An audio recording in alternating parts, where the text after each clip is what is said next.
Mob সম্পর্কে ইসলাম কি বলে? অন্যায় দেখলে কি তাহলে আমরা নির্বিকার থাকব? মব নিয়ে এখন অনেক কথা হচ্ছে। ইসলাম আসলে মবকে সমর্থন করে কিনা?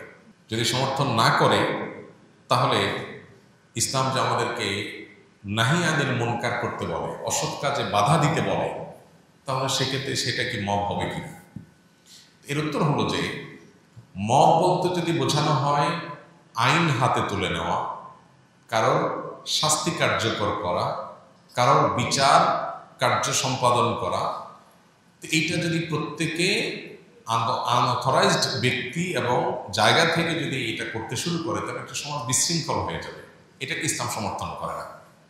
বরং যে কোনো মানুষ অন্যায় করলে তাকে যথাযথ বিচারের মাধ্যমে শাস্তি দেওয়ার কথা ইসলাম বলে। আমরা যদি নবী করিম সাল্লাল্লাহু আলাইহি সাল্লামের জীবনে দেখতে পাবো তার জীবনে বহুবার এমন ঘটনা ঘটেছে যে কেউ এমন একটা অন্যায় কাজ করেছে যে অন্যায়ের কারণে তিনি মৃত্যুদণ্ড পাওয়ার মতো।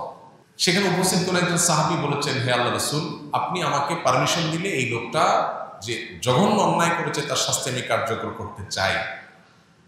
এই যে একটা জায়গা যে সাহাবী নবীজির সামনে বলতেন, হে আল্লাহ রাসূল, আপনি বললে আমি এটা কার্যকর করব। এখানে সাহাবী কিন্তু নিজে গিয়ে শাস্তি কার্যকর করেন নাই, নবীজিকে জিজ্ঞাসা করেছেন। কেন?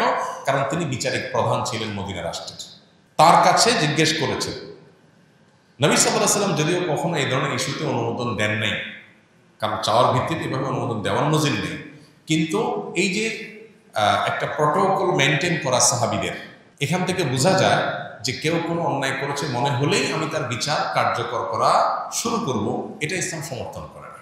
কারণ এটা যদি হয় তাহলে সেক্ষেত্রে আপনার মতে আমি দোষী, আমার মতে আপনি দোষী, তাহলে আপনি আমাকে মারবেন, আমি আপনাকে মারবো, সমাজ কি হবে? বিশৃঙ্খল হবে এবং গৃহযুদ্ধ বেড়ে যাবে।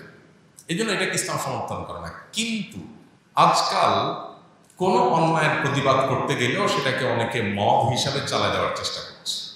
সেটা কিন্তু ইসলামে নিষেধ না।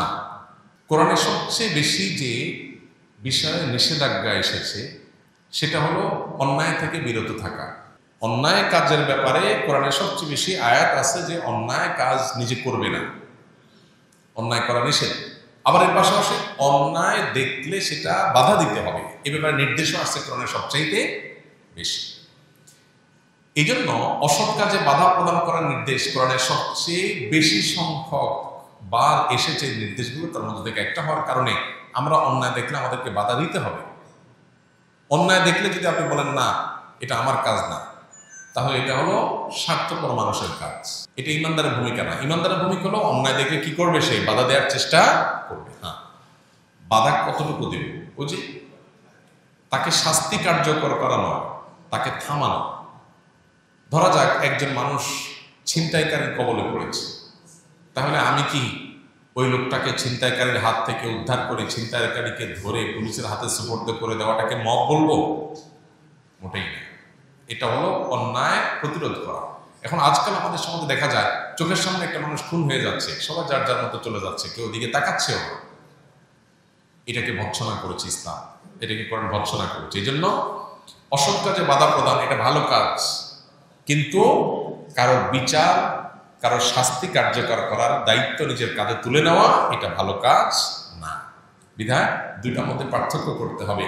আজকাল অতিরিক্ত মব করতে করতে আমরা সবাই ব্যক্তিকেন্দ্রিক, নিজেকে চাচা আপনার যান বাঁচা আর বাকি সব জাহান্নামে যাক, গোল্লা যাক, শেষ হয়ে যাক, দেশ শেষ হয়ে যাক, এরকম যদি মানসিকতা আমরা লালন করি তাহলে একটা দেশ কখনো ভালো জায়গায় যেতে পারে না। বিশেষ করে যখন সমাজে পর্যাপ্ত পরিমাণে অন্যায় প্রতিরোধের জন্য ব্যবস্থাপনা নেই এবং মানুষের আস্থা কুড়াবার মতো এরকম সিস্টেম যখন ডেভেলপ হয় নাই, তখন আমাদেরকে উদ্যোগে এই সমস্ত অন্যায়গুলো থামানোর জন্য নানামুখী ভূমিকা রাখতে হবে। কিন্তু সেটা কোনো অবস্থাতেই ওই যে নিন্দনীয় মব এর পর্যায়ে যেন না যায় সেটাও খেয়াল রাখতে হবে। এখানে ব্যালেন্স করতে হবে। মব করে করে আপনি একেবারে নাহি আনিল মুনকার বা অসৎ কাজে বাধা প্রদানের রাস্তাটাকেই বন্ধ করে দিবেন, সেটা একটা সমাজের জন্য ভালো কিছু বই আনতে পারে না। ফেসবুক বা ইউটিউব থেকে উপার্জিত অর্থ হালাল হবে কিনা? ফেসবুক বা ইউটিউবে অ্যাডসেন্স, যেটা নর্মাল অ্যাডসেন্স হয়, এটা দিয়ে উপার্জন করা হালাল নয়। কারণ সেখানে যে অ্যাডগুলো আছে এর মধ্যে প্রায় 100% অ্যাডই হলো মিউজিক নির্ভর। তাহলে অ্যাডসেন্স করে উপার্জন করা মানে হলো আমার একটা হালাল কন্টেন্ট, হালাল ভিডিওর মধ্যে আমি মিউজিক বাজায়া উপার্জন করলাম, তাহলে মানুষকে মিউজিক শোনাতে আমি বাধ্য করলাম, মানুষকে মিউজিক শোনালাম আমি, আর মিউজিক শুনে আমি তার বিনিময়ে টাকা কামাই করলাম। বিষয়টা হারাম হওয়ার জন্য এটুকুই যথেষ্ট হয়ে যায়। এর বাইরে সেখানে অনেক হারাম প্রোডাক্টের অ্যাডভার্টাইজমেন্ট হয়, ধরুন মাদকের অ্যাডভার্টাইজ হল, তাহলে সেক্ষেত্রে আমি একটা হারাম প্রোডাক্টের প্রচারণায় ভূমিকা রেখে তার বিনিময়ে কামাই করলাম, এটা জায়েজ নয়।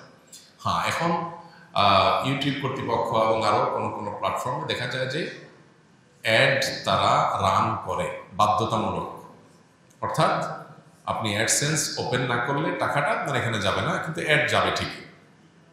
এরকম একটা অবস্থা হয়েছে যে অ্যাড চালানোটা আপনার ইচ্ছার উপরে নির্ভরশীল না, তারা তাদের অ্যাড চালাবে। তাহলে সেক্ষেত্রে আপনি এখন টাকা নেন বা না নেন তাতে কিচ্ছু তাদের যায় আসে না। এই পর্যায়ে যদি হয় তাহলে সেক্ষেত্রে এটা চিন্তার বিষয় যে এক্ষেত্রে আমি তাহলে টাকাটা নিয়ে যদি নিজে ভোগ না করে দানও করে দেই সেটা উত্তম হবে, নাকি টাকা নেওয়া ছেড়ে দিয়ে তারা তাদের হারাম কাজটাও করলো আবার টাকাও তাদের থাকলো, দুইটাই তাদেরকে দিলাম, সেটা লাভ হবে কিনা?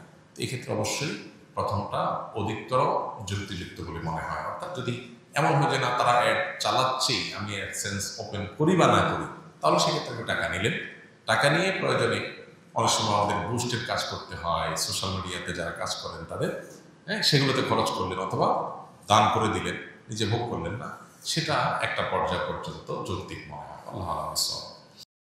আস-সুন্নাহ ফাউন্ডেশন, উম্মার স্বার্থে সুন্নাহর সাথে।